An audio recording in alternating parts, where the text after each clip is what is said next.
Welcome to our channel. Today we how to transfer your resume into ATS-ready format with Jobscan, full guide step by step clearly. To create an ATS-ready resume using Jobscan, begin by visiting the Jobscan website. If you don't have an account, create one by signing up with your email. Once logged in, look for the Resume Scan feature on the homepage. Click on Upload your resume to select the file you want to convert. Jobscan supports various formats, so PDF and Word are recommended. After your resume is uploaded, review the job description you want your resume to match. Copy the job description and paste it into the Jobscan text box provided. Jobscan will analyze both your resume and the job description. Once the analysis is complete, you will see an ATS score indicating your resume's match rate. Focus on the recommended keywords and skills highlighted in the analysis. Edit your resume according to the suggestions made by Jobscan. Incorporate relevant keywords naturally into your experience and skills sections. Ensure that you use standard headings like work experience and education for better ATS compatibility.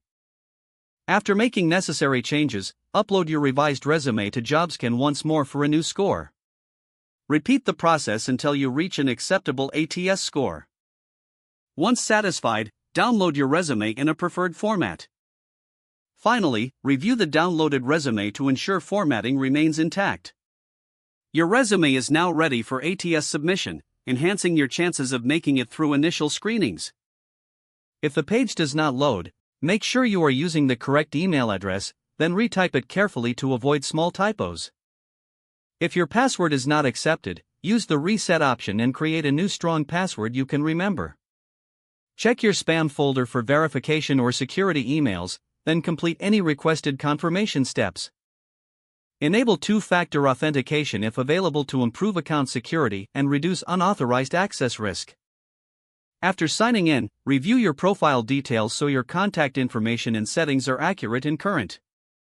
If you see an error message, note it down and try again after restarting your device and internet connection. Log out when you finish, especially on shared devices, to keep your account and payment information secure. If the page does not load, refresh the browser or try again in a private or incognito window. Make sure you are using the correct email address, then retype it carefully to avoid small typos. Don't forget to like this video and subscribe to our channel for more step-by-step tech guides.